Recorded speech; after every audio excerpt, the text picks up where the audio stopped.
A warning to our viewers about this next story. There are some disturbing details and images. Peel Police will give us an update this afternoon to that attempted murder investigation of a Brampton man in the driveway of his own home. Yeah, the attack was captured on security camera, and Brampton Mayor Patrick Brown has been speaking out about it. He joins us now to talk more about this shocking incident, happening in your city. Mayor Brown, I appreciate you being here this afternoon. You said you've spoken to police about this, and they say it's not targeted. Do you have any understanding as to what the motive could be? No, I believe it is targeted. That's my understanding from police. The good news is they have very strong leads, and so those who thought they could get away with this, they're not going to get away with it. The police are going to apprehend them, and I expect in the very near future we're going to have arrest, and it shows that if anyone thinks they're above the law and can commit a vicious attack like this, they will be caught. They will spend a long time in a penitentiary, and there'll be consequences, severe consequences for their actions. This is not something we tolerate in our society. Mayor Brown, I know you've been speaking with Jyoti Munn's family. Can you share with us how his family is doing, how he's doing, any updates there, and how his family is being protected right now, given the fact that it does appear this was targeted?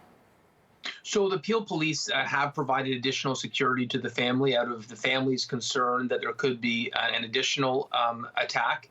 And so their safety is being attended to, but obviously they were devastated. It's not something you expect to happen in broad daylight in someone's own driveway. And I have to go again and commend the mother. The mother, who was elderly, came running out and likely saved her son's life. Her courage, she was a hero in the moment. And, I just can't believe something like this would happen in such a peaceful neighborhood.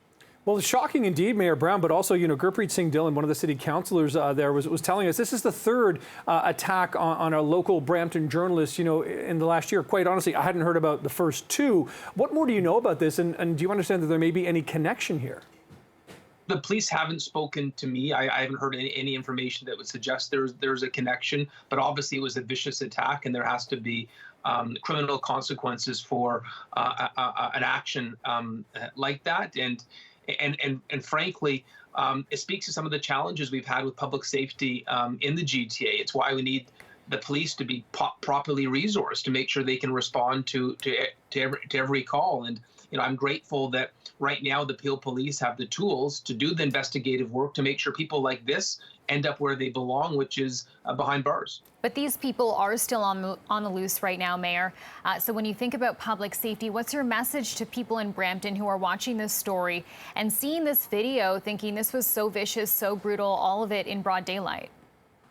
Well, I'd say neighbors need to look out for neighbors. The best way to help the police is if you have any information, to share it with the Peel Police or Crime Stoppers.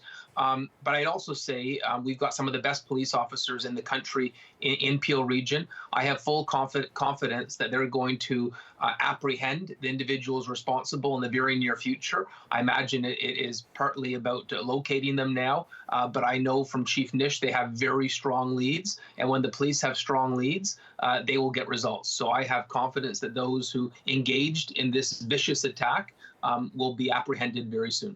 Yeah, I mean, we understand that Mr. Munn not only spoke about real estate, but also spoke about sort of Indian political issues, overseas in his radio broadcast, et cetera. Do you have any sense that there's any potential political motivation to these attacks, considering that it was targeted? I have not heard that from the police, so I wouldn't want to speculate. But certainly I've heard from some in the South Asian media that when you see an attack like this, there is worry that that it's an intimidation, that you can't speak freely, and I wouldn't want anyone to feel that way. Freedom of the press is a cornerstone of Canadian democracy, and whether someone is speaking out and providing commentary on foreign affairs, no one should ever face in intimidation. But I wouldn't want to jump to that speculation, because that's not something that the police have speculated to me on. Mm-hmm. I just wonder why we're finding out about this today. I don't know if you know the answer to that, but this happened a week ago, Mayor Brown. Why did it take so much time for people outside the community to learn about what happened? Well, I learned about it last week when the family reached out to me asking for additional police protection. And then I guess this video surfaced on CP24, and that's where there was a broader awareness of what happened. And I think the community was horrified. But sometimes this time, the time that unfolds where it becomes broader public knowledge is useful for the police when they're doing their investigative work. And the fact that police feel so confident that they're going to get arrest, I would take as a very encouraging sign. Okay, Brampton Mayor Patrick Brown live on our show. Thanks so much. We appreciate your time. My pleasure. Thanks, Mayor.